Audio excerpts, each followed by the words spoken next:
एक जमाने में एक छोटे से गांव में रामू नामी एक किसान रहता था।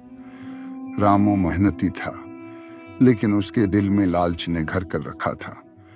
वो हर वक्त सोचता कि काश उसके पास ज्यादा जमीन हो, ज्यादा फसल हो और वो गांव का सबसे अमीर आदमी बन जाए। इसका घर जंगल के करीब था और वहां से गुजरने वाली एक छोटी सी नदी उसकी जमीन को सैराब करती थी। आए एक चांदनी रात को, जब चांद आसमान में चमक रहा था, रामू अपने खेतों में बैठा सोच रहा था। अचानक उसने देखा कि नदी के किनारे से एक अजीब सी रोशनी चमकी। वो करीब गया तो उसे एक छोटा सा सुनहरी डब्बा मिला जो पानी के किनारे पड़ा था। डब्बा खोलते ही उसके अंदर से एक छोटी सी परी नमोदार हुई। परी ने कहा, ऐ किसान, मैं उस नदी की रखवाली करती हूँ।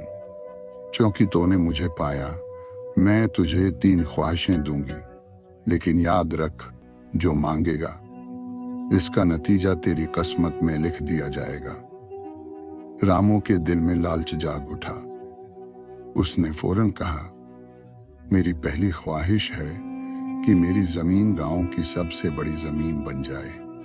परी ने मुस्कुराकर सिर हिलाया और अगले ही लम्हे रामू की जमीन मेलों तक फैल गई। गांव वाले हैरान हुए कि रातों रात ये मौजज़ा कैसे हुआ। लेकिन अब जमीन इतनी बड़ी थी कि रामू अकेले उसे संभाल न सकता था। वो थक कर चोर हो गया, मगर लालच ने उसे रोका नहीं। दूसरी ख्वाहिश के लिए उसने कहा, मुझे उतना सोना दे कि मैं उसे कभी खत्म न कर सकूं।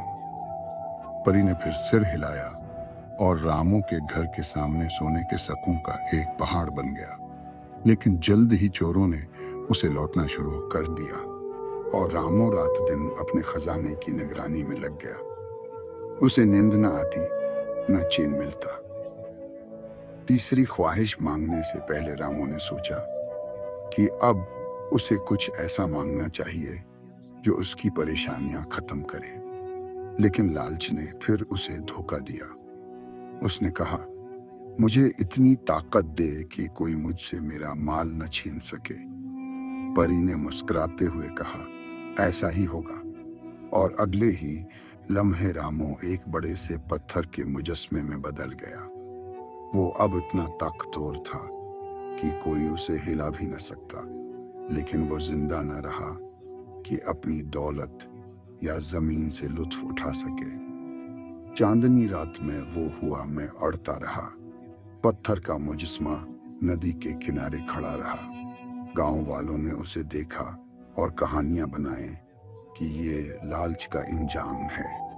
परी वापस नदी में गायब हो गई और रामू की कहानी गांव में एक सबक बन गई कि लालच इंसान को तबाह कर देता है।